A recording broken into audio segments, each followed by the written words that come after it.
Derrick Rose is done. He's officially hanging them up. One of the most exciting players of a generation, calling it quits at the age of 35. If you're too young to remember, this man was absolutely electric. A score first point guard, always on the attack, much like the Ja Morants and Russell Westbrooks of today. In fact, you could argue that D Rose paved the way for this style of lead guard.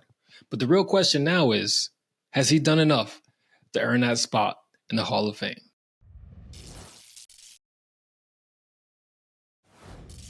Come on, Ty. Before I even get into what my position is on that, man, we got to talk about it, man. Derrick Rose, the youngest MVP in history, type athleticism and quickness and speed that even made Ja Morant and Russell Westbrook envious. The man played enough time as a thorn in the side of the championship Boston Celtics, LeBron James in the heels. I mean, the guy did a lot in his first 3 years. And I'm saying all that to say, as a lifelong Bulls fan, there is no doubt in my mind Derrick Rose should be a first ballot Hall of Famer. Come on, for us. We got to keep it real. Take a peek into Derrick Rose's trophy room. And what do you see? 3 All-Star appearances, 1 All-NBA team, Rookie of the Year, yes, and that 1 MVP. I know, for us, you're the Bulls fan. But D Rose was my guy too. I remember wearing those Addy Zeros till my big toe poked through the middle. But that man hasn't averaged 20 since 2012. Bulls Ring of Honor? Sure. I'm on board with that. But you can't talk to me about Hall of Fame. Come on, bro. Don't miss the bigger picture here, man. It's D Rose we're talking about, the second coming of Michael Jordan. Even though short-lived, we can't forget you got cats like Grant Hill in the Hall of Fame. And his career was killed by injuries too. And listen, if Grant made it, then Rose should be a lock.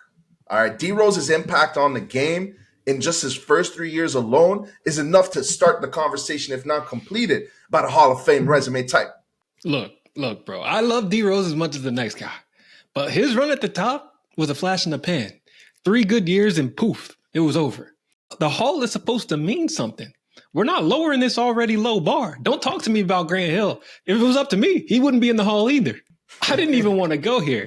But should D Rose even have won that MVP in 2011? That was a best player on the best team award, not an MVP award, because I should have went to Bron. Look at the numbers. Him winning in 2012 was narrative driven. 25 and 8 on 44% on the field? That's regular now. That's Tyrese Halliburton. Come on, bro. And it's the only season he'd average over 21 for his entire career. That is not a Hall of Famer. Hold up. Hold the phone, okay? First off, winning MVP at 22, let's not just browse over that like it's yesterday's news, man. That is insane. That's a record that stands to this day. He carried that Bulls team. Do you even remember the 2011 squad? They had no business winning 60 games. And Derrick Rose, he buffed up them shoulders just like he did many a time at the end of close games and put the entire team on his back. Something of note, okay? The Heatles actually never finished first place in their 4-year span of dominance in the Eastern Conference. Think about that. And the thorn in their side, Derrick Rose led Bulls. First couple years, he was there in full force. Last couple years, not so much, but guess what? He gave the team enough belief, enough support in his time that he was back. They're able to basically cement those 1 seeds, you know? And think about it. MVP is about the most valuable player. And that year, 2011, nobody was more valuable than Rose. Not even Bron. I'm going to say that with my chest out, you know? That's a good point. That's a good point. To my point now, D Rose, he could have easily gave up after the injuries. Pushed through. He had some real moments after. 2011, everyone's looking at Boston or Miami to take the East. And Rose literally wills a less talented Bulls team to the 1 seed in the conference. But it's not fair to just look back at that basketball reference when you make this argument. You have to remember how big that 2011 season felt. The Bulls were a team on the rise. They had D Rose coming off an all-star season. He'd won Rookie of the Year prior. A young Firas was sitting at his living room in the Virgin Islands watching every game. Luol Deng was young, entering his prime. Noah was becoming a dominant defensive big. They also signed Captain Beijing Boozer, a.k.a. Carlos Big Booze Boozer. Should have got him on that Evan Alexander Grumman, by the way. Facts. You know what I'm saying? But look, they're able to do enough where they had a good supporting cast in Kyle Korver, first-year head coach Tibbs, now 2-time coach of the year. That's saying something. But in that same loaded Eastern Conference, you have the Celtics who are coming off of making the finals and we're 1 game away from being the champs again. You had the newly assembled Big Three Heat and the Heatles down in South Beach. And you had an Orlando team with Dwight Howard squarely in his prime.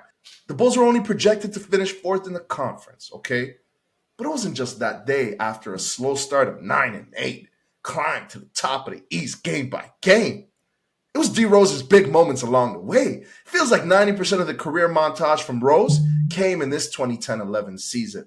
And if there's one thing I could tell you for sure, there's a lot of point guards made in 2K My Player that year, and a lot of them replicated D Rose, okay? That just speaks to the impact that he had on the culture. That doesn't even count what I'm about to say now. The back scratcher on the Knicks, shouts out. The crazy crossover on Tyreek Evans. The one-handed lob versus the Pistons, where this guy definitely puts a new meaning to the word air. All right? It felt like every big moment, every prime time game, Derrick Rose showed up and he showed out. He let him know what it means to really be the hometown hero. He let him know what it means to have to try and fill the shoes of Michael Jordan, doing something he never did by a ripe age of 22, you know? And while I don't think he's a Hoffer, I got to agree with you. That year was insane. I remember watching those games too. I remember how he closed out that All-Star break. Primetime game, TNT, going against the best record in the league at the time, Spurs. And Rose goes for a career-high 40-burger, pulling the Bulls to within 4 games of the Celtics for first in the Eastern Conference. Facts, bro. I mean, the thing about D Rose is he gave you faith. He gave you hope. He made you feel like the Rose coming out of the concrete could really make it, you know? And this is where the MVP discussion started taking off. He goes straight from San Antonio to the All-Star game, where he's starting at 22. The Bulls left the break red hot. They were 24-4 to finish the season. They won 12-14 after All-Star, with 2 of those wins coming against the Heat. They actually didn't lose to Miami that entire season. They swept crazy. The season series, bro. It was an insane run, and I don't think we've seen a guard lead a team in this way ever before. All right, and now we got to go into the freak of nature, athletic type ability, man. He had a chase down block on James Johnson to clutch a win against the Raptors, end of the season in March. All right, couple days later, D Rose seals a game with an and one driving past the entire Grizzlies roster. And guess what he did the next day? Mr. B, Brandon Jennings, shouts out. He crossed this fool straight out of his sneakers, all right? Next up, 4-7, crossed the Rondo, up and under the entire Celtics roster. Guess what? Next game out, dropped 39 on the Magic, who just a year and a half, 2 years before, had made it in the finals, in the final road game of the season. And guess what? In a blowout win against the Knicks, he had a steal in the iconic reverse double pump dunk, all right? Look at that season. Tell me I didn't just paint a story, paint a picture worthy of a Picasso on a canvas. 52-20, first seed after trailing for 90% of the year.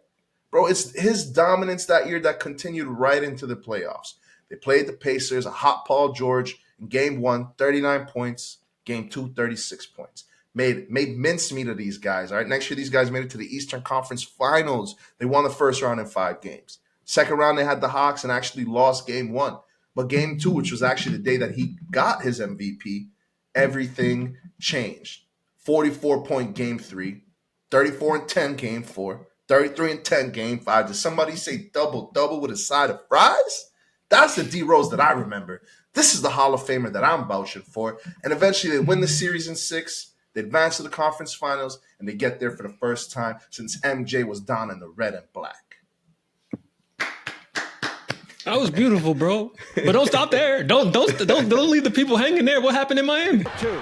Here's Rose. Can he get it off? It is blocked. That will do it. The Miami Heat. Hey. What happened in Miami? Oh, that's right. They got shut down. Miami in 5. So what you described, though beautiful, sounds a lot more like Linsanity than a Hall of Fame point guard. I know that's a little bit of an exaggeration, but that just goes to shoot my point. Nah, bro. Show my point.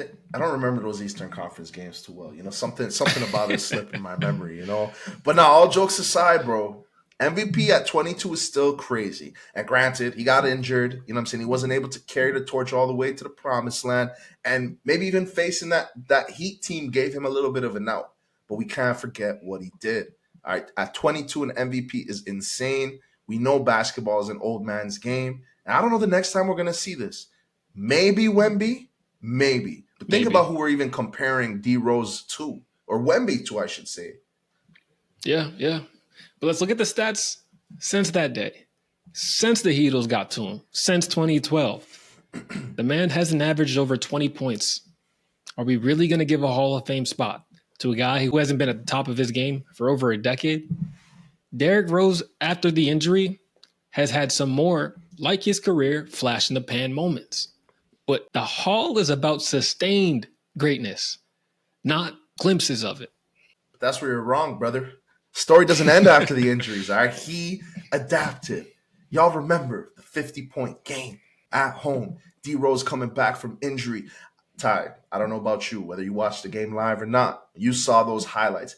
Every single bucket had you moving back and back into a time machine, feeling like it's 2011. I mean, the goosebumps were up. I damn near shed 2 tears, man. And when that post-game interview came on, I said, he's the truth. What he said, we gotta clip him right there saying, I work so damn hard.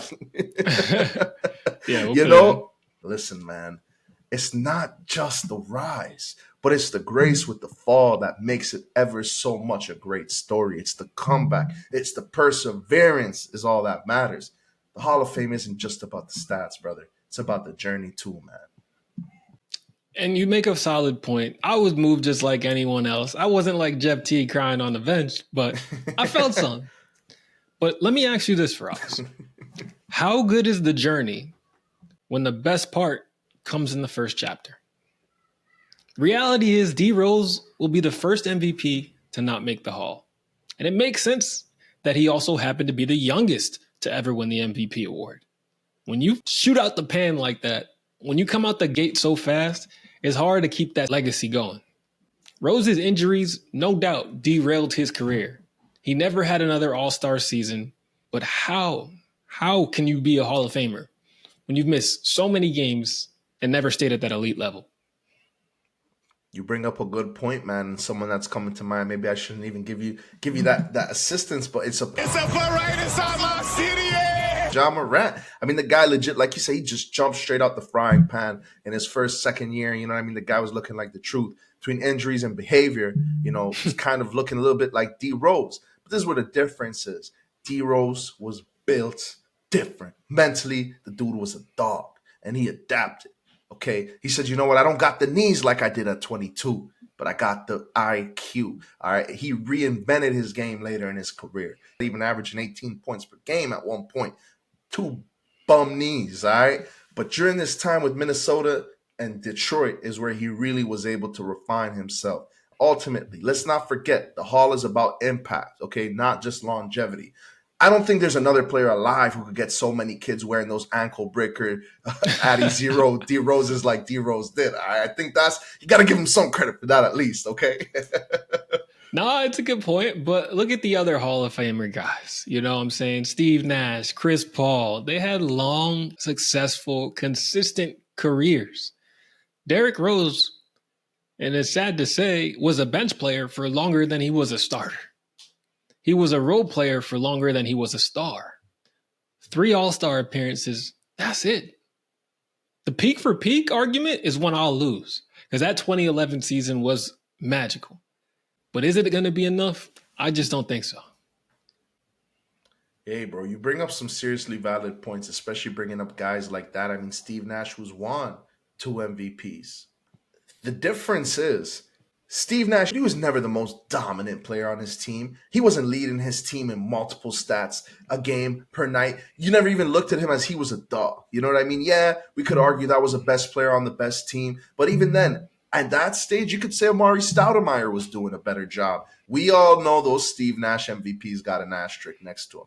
D Rose's doesn't, okay? And although we might not be able to compare those guys' entire career against his one season and stack it up, his peak was higher than many Hall of Famers. And that in itself deserves some recognition.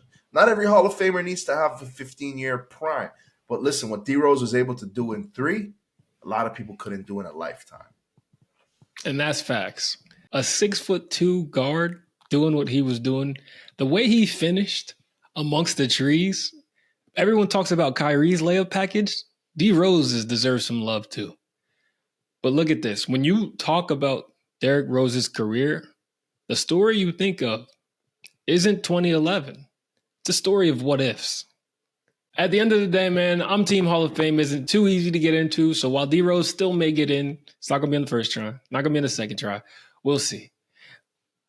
Speaking about seeing, you don't want to wait too long to see about this hairline, all right, bro? EvanAlexanderGrooming.com. They got everything you need to keep the beard nice, hairline tight and sharp, and keep you swagged out for anything you need to do on your day-to-day.